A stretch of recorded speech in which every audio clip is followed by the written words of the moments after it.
Problem of evil is biggest problem for the existence of God.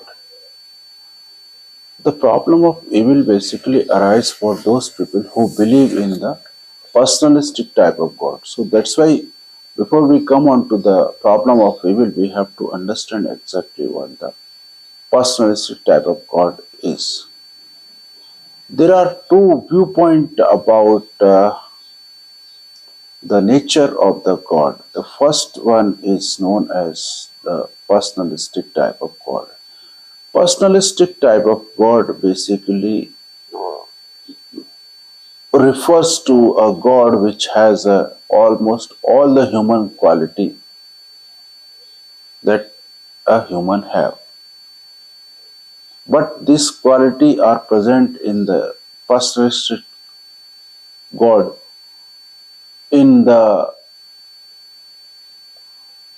you can say these qualities are present in the personalistic type God infinitely. Infinitely means that if this, like for example, if you have the kindness is present in a human being also, but in a limited quantity. But in the God, the kindness is present in infinite quantity. Means it is present in the God in unlimited quantity. So that is how actually you can define the personalistic type of God. So the all the quality that is present in the human being are also present in the God in an infinite quantity, in an unlimited quantity. The another viewpoint with respect to the God is of Nirgun Brahma. That is, it is not personalistic; it is unpersonalistic, which does not have any quality. So, according to the Nirgun Brahma, the everything is Brahma, and it is described with the help of Neti Neti, means it does not contain any type of quality, because if you impose any quality on this Brahma, then it will become limited, because for example, if something is black, then that means that it is not white. So if you impose any quality in Brahma, then the Brahma becomes limited. So that's why all those people who believe in a Nirgun Brahma, they believe that whole of this universe is some kind of body of Brahma. Everything is Brahma. So when everything is Brahma, then there is no duality in this world. And that is the reason why prayer does not have any place in case of Nirgun Brahma, because when the everything is Brahma, then who will pray the Brahma? Because the human being himself is a Brahma. For the prayer, the duality must exist between the devotee and deity, then only the prayer can be, you know, performed. When there is no duality, means between Brahma, between God and the human being, then there will be no place for the prayer, because Brahma cannot pray himself. So all those people who believe in a personalistic type of God, they suffer from the problem of evil. Why they suffer? Because they believe that the God is a super powerful. And as we discussed that the God actually have all the quality in a that is present in the human being. So when the God is considered to be a super powerful, he is also considered as a kind, then the problem arises that why exactly there is a evil in this world. Evil here means suffering. So if the God is super powerful, God is kind as well, but still there is a suffering in this world. That these all the three sentences cannot be logically true simultaneously. We will see why exactly these three statements cannot be true simultaneously.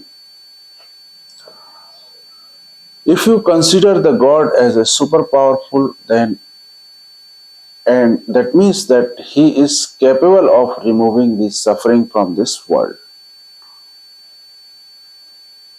Then,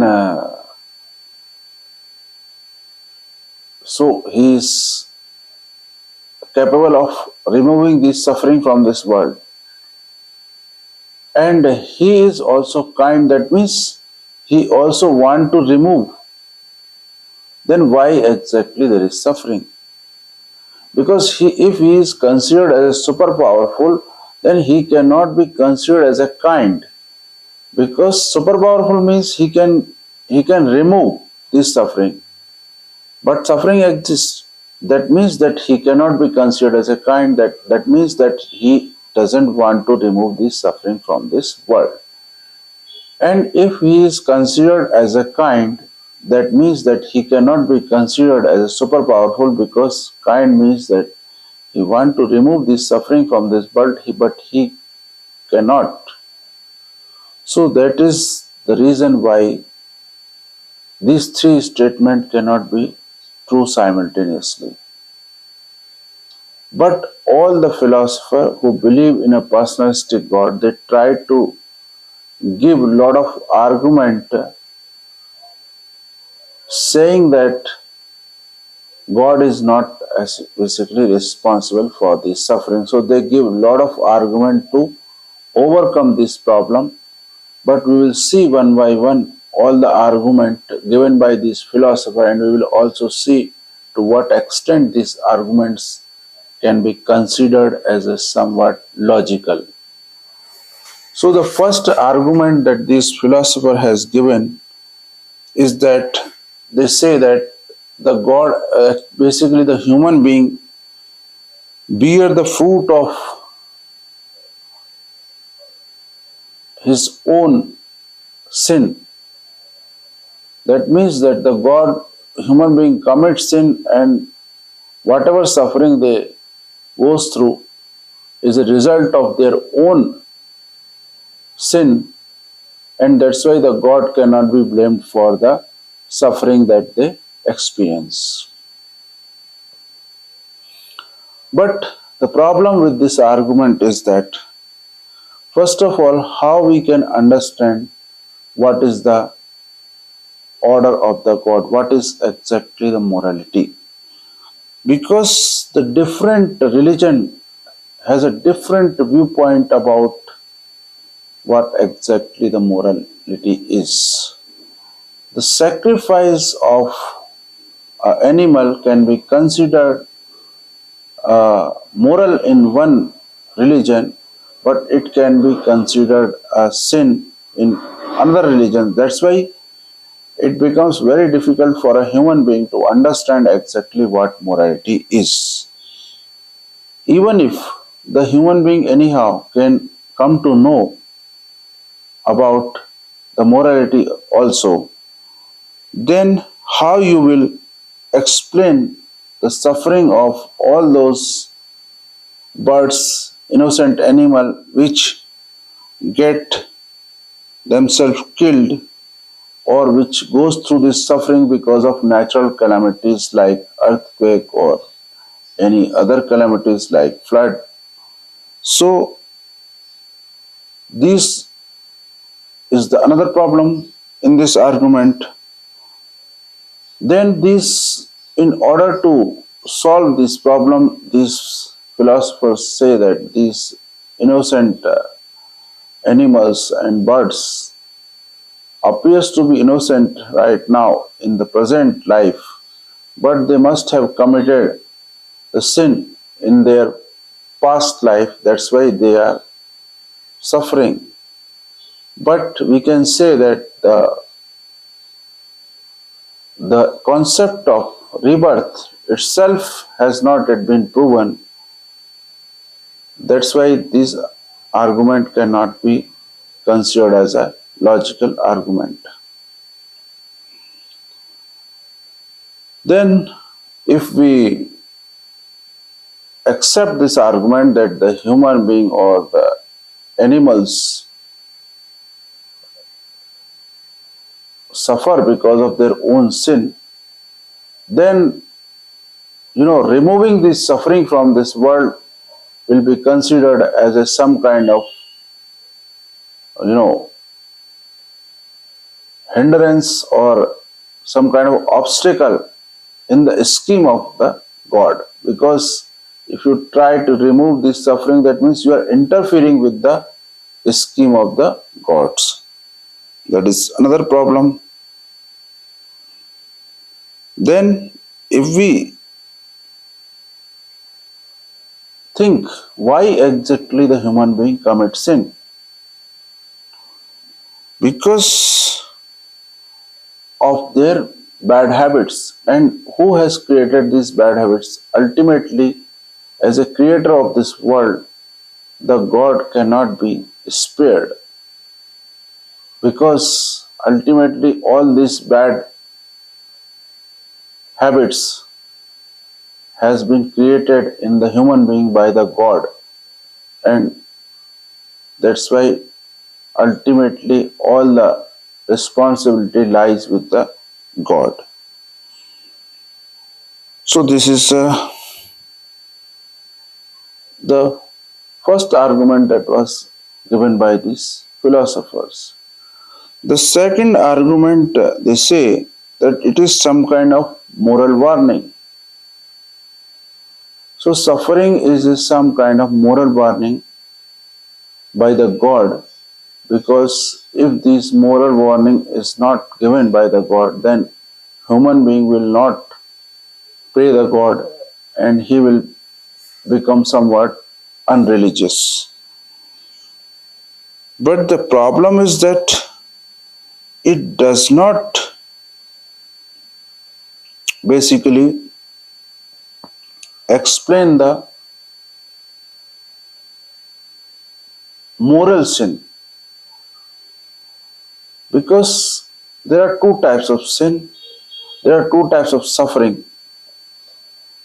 The first is physical suffering. Physical suffering means that all the suffering that the animal or human being suffer because of the natural calamity, these are considered as a physical suffering.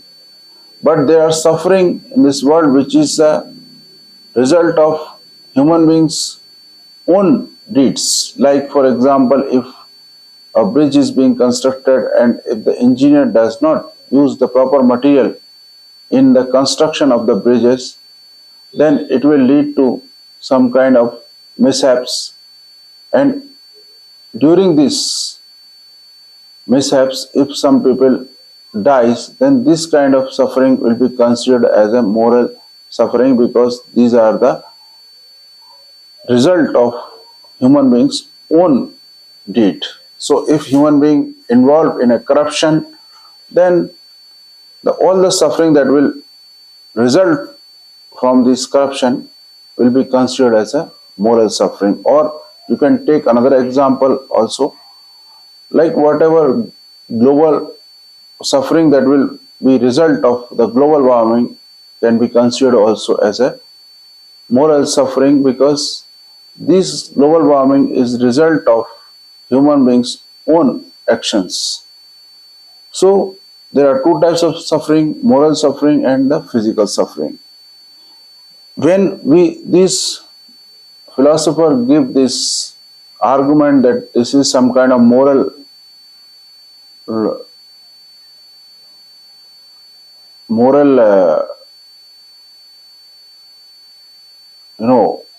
warning by the God, then we can say that first of all these argument does not explain about the moral suffering, because these calamities are the physical in nature. Then,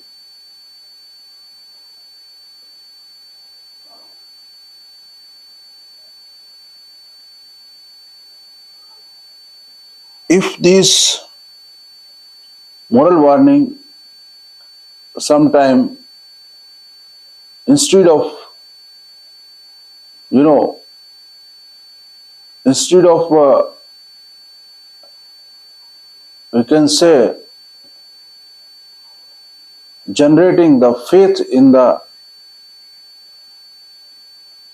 God, they sometimes make people unreligious, because if the people suffer for a long period of time, then instead of believing in the God, they become unreligious.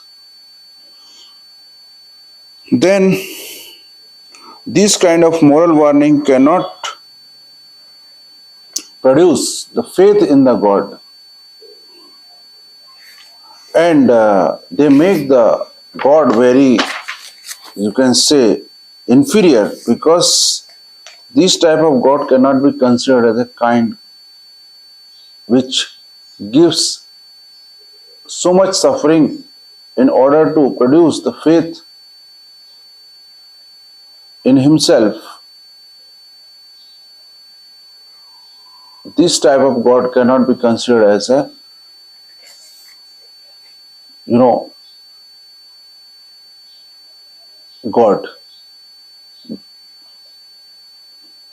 Then the third argument they give, that sometime to know the good, you have to know the evil. Without knowing the evil, you cannot know the good. Because you may have also experienced that when you experience some problems, then only you can enjoy the happiness. So, this is the argument that has been given by these uh, philosophers. But the problem is that good has its own existence. It does not depend upon the evil. For example, if you, whenever you go to the naturally beautiful place and if you see the mountains, then this type of happiness or good does not depend upon the evil. So that's why good has its own existence. It does not depend upon the evil. Then the second problem with respect to this argument is that, if the good, even if we believe that the good is based upon the evil, then why exactly the God created such kind of human being who could have experienced the good only after having experienced the evil? He could have made human being in such a manner that without having experienced the evil, he could experience the good. So ultimately, the responsibility lies with the God. These philosophers also believe that the human being actually work hard only when he faces with some difficulties. Otherwise, he will not work, and that's why these difficulties or the evils is a means of, you know, pushing human being towards the development. So that's why these difficulties are necessary according to these philosophers. But that is not the case, because human being always does not act when he come across difficulties. Sometime without even having faced any problem, he act. For example, if somebody is making a painting or somebody is writing a book, he may not have faced any problem in his life, but still he keep on working. So that is also cannot be accepted. And even if we accept this logic, then ultimately why the God created a man in such a manner who could, act only after having faced the difficulty. He could have made human being in such a manner that he would work even without having any problem in his life. So that is another problem with respect to this argument. And long-term suffering also makes human being selfish. So we cannot say that these problems are necessary. This also argument cannot explain why we have moral suffering, because this moral suffering is a result of act of human beings' own action. Then if we accept this argument that the suffering, that the good is necessary, the suffering is necessary to experience the good, then so that's why the good is basically dependent upon the evil. Even if we accept this argument, then also the all the goods which are based upon the evil cannot be considered as a perfect good, because at the maximum we can call them as a mixed good, because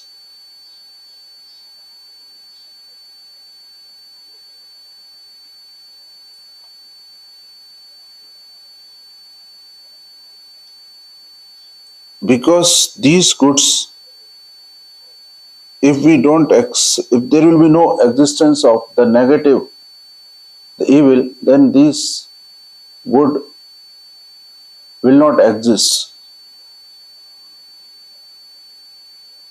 Then this also concept also believe that the suffering has been distributed judiciously, because this concept believe that the suffering is necessary.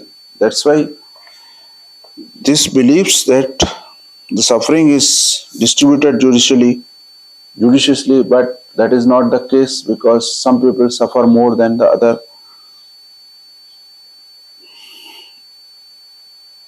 And this is also believe in the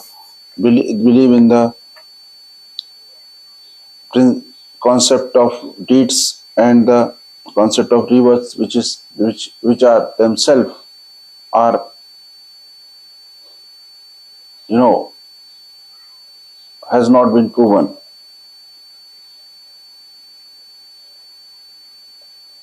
And this concept also believe that the suffering is in this world, the suffering are in a appropriate quantity. So that's why any attempt to remove this suffering from this world also appears to be waste. So that is how actually this argument also doesn't appears to be logical.